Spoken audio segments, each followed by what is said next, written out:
योग और सांख्य का संक्षिप्त वर्णन। ब्रह्म पुराण। व्यास जी कहते हैं, जिस प्रकार दुर्बल मनुष्य पानी के वेग में बह जाता है, उसी प्रकार निर्बल योगी विषयों से विचलित हो जाता है। किंतु उसी महान प्रवाह को जैसे हाथी रोक लेता है, वैसे योग का महान बल पाकर योगी भी समस्त विषयों को रोक लेता है, उनके द्वारा विचलित नहीं होता। योग शक्ति संपन्न पुरुष स्वतंत्रता पूर्वक समस्त प्रजापतियों, मनुओं तथा महाभूतों में प्रवेश कर जाते हैं। अमित तेजस्वी योगी के ऊपर क्रोध में भरे हुए यमराज, काल और भयंकर पराक्रम दिखाने वाले मृत्यु का भी जोर नहीं चलता। वह योग बल पाकर अपने हजारों रूप बना सकता है, उन सब के द्वारा इस पृथ्वी पर विचर सकता है। फिर तेज को समेट लेने वाले सूर्य की भांति वह उन सभी रूपों को अपने में लीन करके उग्र तपस्या में प्रवृत्त हो जाता है।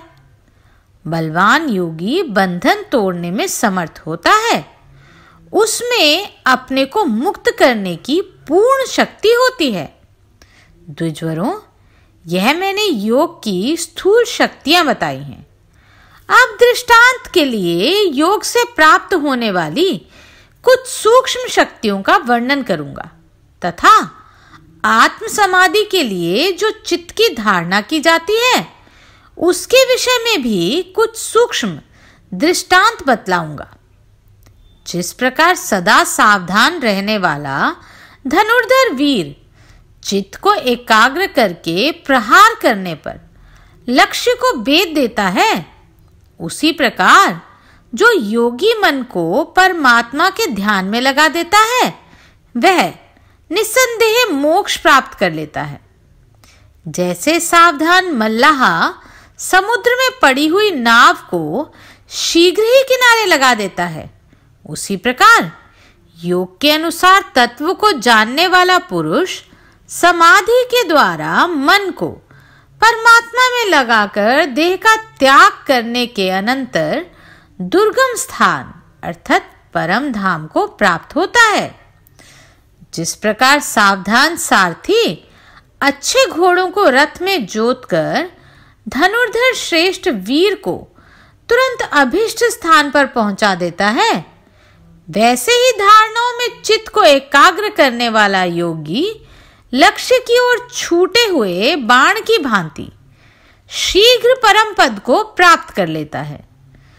जो समाधि के द्वारा अपने आत्मा को परमात्मा में लगाकर स्थिर भाव से बैठा रहता है, उसे अजर अर्थात बुढ़ापे से रहित पद की प्राप्ति होती है। योग के महान व्रत में एकाग्रचित रहने वाला जो योगी नाभि, कंठ, पार्श्वभाग, हृदय, वक्षस्थल, नाक, कान, नेत्र और मस्तक आदि स्थानों में धारणा के द्वारा आत्मा को परमात्मा के साथ युक्त करता है, वह पर्वत के समान महान शुभाशुभ कर्मों को भी शीघ्र ही भस्म कर डालता है और इच्छा करते ही उत्तम योग का आश्रय ले मुक्त हो जाता है। निर्मल अंतःकरण वाले यति परमात्मा को प्राप्त करके तद्रुप हो जाते हैं, उन्हें अमृतत्व मिल जाता है और वे संसार में नहीं लौटते। ब्राह्मणों, यही परम गति है जो सब प्रकार के द्वंद्वों से रहित सत्यवादी, सरल तथा संपूर्ण प्राणियों पर दया करने वाले हैं। उन महात्माओं को ही ऐसी गति प्राप्त होती है। मुनि बोले, साधु शिरोमणि दृढ़ता पूर्वक व्रत का पालन करने वाले यदि उत्तम स्थान स्वरूप भगवान को प्राप्त होकर क्या निरंतर उन्हीं में रमण करते रहते हैं, अथवा ऐसी बात नहीं है? यहाँ जो तथ्य हो उसका यथावत वर्णन कीजिए। आपके सिवा दूसरे किसी से हम ऐसा प्रश्न नहीं कर सकते। व्यास जी ने कहा, मुनिवरों, आपने जो प्रश्न किया है वह उचित ही है। यह विषय बहुत ही कठिन है। इसमें विद्वानों को भी मोह हो जाता है। यहाँ भी जो परम तत्व की बात है उसे बतलाता हूँ, सुनो। इस विषय में कपिल के सांख्य मत का अनुसरण करने वाले महात्माओं का विचार उत्तम माना गया है। देहधारियों की इंद्रियां भी अपने सूक्ष्म शरीर को जानती हैं, क्योंकि वे आत्मा के कारण हैं और आत्मा भी उनके द्वारा सब कुछ देखता है। आत्मा से संबंध ना रहने पर वे काठ और दीवार की भांति जड़ मात्र है तथा महासागर में उसके तट की भूमि की भांति नष्ट हो जाता है। विप्रवर, जब इंद्रियों के साथ देहधारी जीव सो जाता है तब उसका सूक्ष्म शरीर आकाश में वायु की भांति सर्वत्र विचरता रहता है। वह यथा योग्य वस्तुओं को देखता, स्मरण करता, छूता और पहले की भांति उन सबको अनुभव करता है। संपूर्ण इंद्रियां स्वयं असमर्थ होने के कारण विष के द्वारा मारे हुए सांपों की भांति अपने अपने गोलोकों में विलीन रहती हैं। उनकी सूक्ष्म गति का आश्रय लेकर निश्चय ही आत्मा सर्वत्र विचरता है।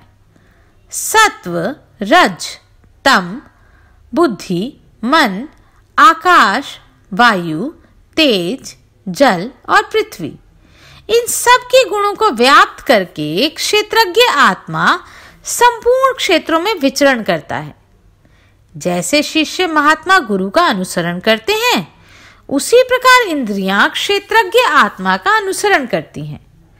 सांख्य योगी प्रकृति का भी अतिक्रमण करके शुद्ध सूक्ष्म परात्पर निर्विकार समस्त पापों से रहित अनामय निर्गुण तथा आनंदमय परमात्मा श्री नारायण को प्राप्त होते हैं। विप्रवरों, इस ज्ञान के समान दूसरा कोई ज्ञान नहीं। इसके विषय में तुमको संदेह नहीं करना चाहिए। सांख्य ज्ञान सबसे उत्कृष्ट माना गया है। इसमें अक्षर, ध्रुव एवं पूर्ण सनातन ब्रह्म का ही प्रतिपादन हुआ है। वह ब्रह्म आदि, मध्य और अंत से रहित, द्वंद्वों से अतीत, सनातन, कूटस्थ और नित्य है। ऐसा शांतिपरायण विद्वान पुरुषों का कथन है। इसी से जगत की उत्पत्ति और प्रलय आदि रूप संपूर्ण विकार होते हैं। गुण तत्वों की व्याख्या करने वाले महर्षियों ने शास्त्रों में ऐसा ही वर्णन किया है। संपूर्ण ब्राह्मण, देवता, वेद तथा सामवेता पुरुष उसी अनंत, अच्युत, ब्राह्मण भक्त तथा परम देव परमेश्वर की प्रार्थना करते हैं और उनके गुणों का चिंतन करते रहते हैं। ब्राह्मणों, महात्मा पुरुषों में, वेदों में, सांख्य और योग में तथा पुराणों में जो उत्तम ज्ञान देखा गया है वह सब सांख्य से ही आया है। बड़े बड़े इतिहास में यथार्थ तत्व का वर्णन करने वाले शास्त्रों में तथा इस लोक में जो कुछ भी ज्ञान श्रेष्ठ पुरुषों के देखने में आया है वह सब सांख्य से ही प्राप्त हुआ है। पूर्ण दृष्टि, उत्तम बल, ज्ञान, मोक्ष तथा सूक्ष्मता आदि जितने भी विशेष बताए गए हैं उन सब को सांख्य शास्त्र में यथावत वर्णन किया गया है। सांख्य ज्ञानी सदा सुखपूर्वक कल्याणमय ब्रह्म को प्राप्त करते हैं। उस ज्ञान को धारण करके ही मनुष्य कृतार्थ हो जाते हैं। सांख्य का ज्ञान अत्यंत विशाल और परम प्राचीन है। वह महासागर के समान अगाध, निर्मल और उदार भावों से पूर्ण है। इस अप्रेममय ज्ञान को भगवान नारायण ही पूर्ण रूप से धारण करते हैं। मुनिवरों, यह मैंने तुमसे परम तत्व का वर्णन किया। यह संपूर्ण पुरातन विश्व भगवान नारायण से ही प्रकट हुआ है।